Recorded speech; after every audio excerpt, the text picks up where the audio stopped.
The Black Hand. Rico's deadly opponents and biggest challenge so far. They are the Solis Private Militia, headed up by the ruthless Gabriella. Let's hop into this spotlight on the Black Hand and explore more about the world's most advanced army. Gabriella. Soldier, protector, leader. Gabriella's ambition, persistence, and deadly talent have all converged to forge the perfect Black Hand operative.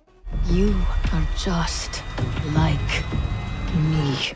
The Black Hand is Gabriella's home and her life, and she'll do everything that she can to protect it. Ghost. Meet the Ghost. Oh, wait, where'd he go? As you can see, or rather not see, the Ghost enemy type has a cloaking ability that renders him almost entirely invisible. You can see how that's a bit of a pickle in combat. How do you kill him if you can't see him? There is, however, a vague rippling effect where the Ghost is, so you can still make out where he is if you focus. Be quick though. Whilst camouflaged, they will charge up a powerful shot and attempt to shoot you before they turn visible again.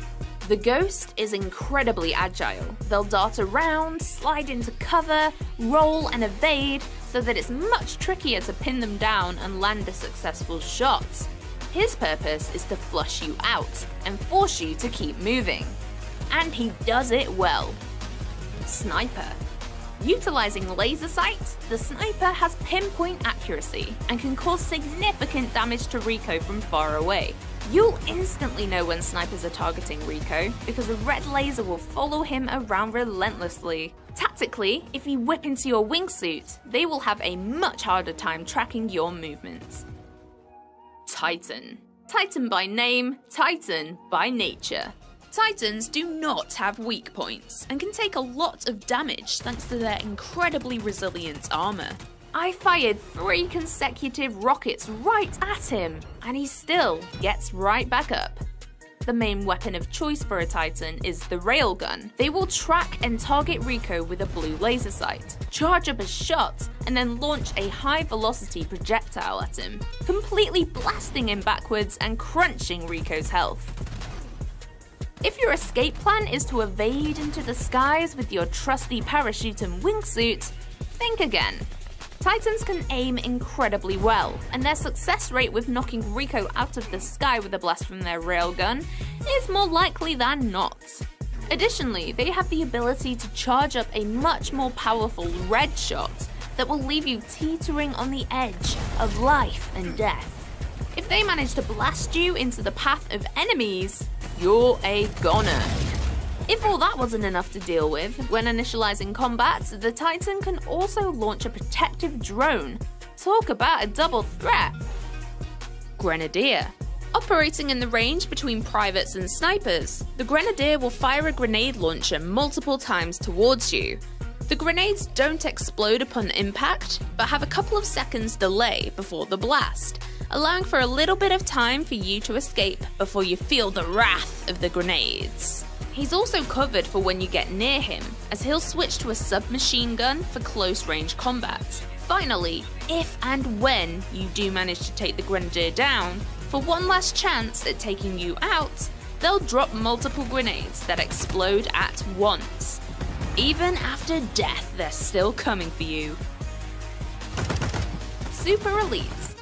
This scary-looking dude is immune to all bullet damage and has high defense against explosions, making the Super Elite an enemy that requires full focus and quite some time to defeat. Thinking of using your grappling hook to latch some boosters and blow him away?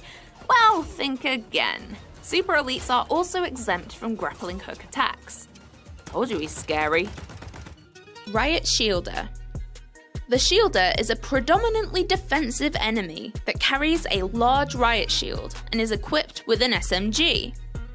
Entirely unique to Just Cause, this foe can raise a shield in all angles, rather than only being able to block straight on. They do this to deliberately block wherever Rico is. For example, they'll lift it above their heads when Rico is airborne. Think of them like a tortoise, hiding in their shell. Well, a tortoise that can also shoot at you quite a lot. RPG units. The RPG unit was also in Just Cause 3 and has had improvements to make his behaviour more coherent in Just Cause 4. This enemy targets Rico with a green laser to differentiate from the red snipers. You can also telegraph his position after he's fired a rocket, as a smoke trail lingers behind from his location to yours. Even if the rocket itself doesn't hit you, the explosion makes a large damage radius. So whenever you see that green laser, try to grapple or wingsuit out of its path real quickly. Machine Gunner. As we've seen in previous trailers, the secondary fire on this weapon allows him to deploy a stationary shield, crouching to cover behind it. This transforms him into a small target with high damage output. And even if you manage to get up close, he'll reposition himself so that it's difficult for you to gain an opening. Private. These are the most common enemy, and you'll find them pretty much everywhere and anywhere in the world of Solis. Visually, they are without heavy armor, and instead wear standard combat fatigues uniform. Expanding on Just Cause 3, these guys work with a much more professional style, tactical movement, and use of cover. Privates are usually taking the wheel when escorting around their fellow soldiers, and they won't think twice about running Rico over, so watch out for when they're driving. Although privates are relatively easy to dispatch of, be careful not to get swarmed by too many. Elite. The privates also have an evolution, the Elite Soldier. Elites will do more damage with better weapons and have higher health due to being kitted out in thick armor.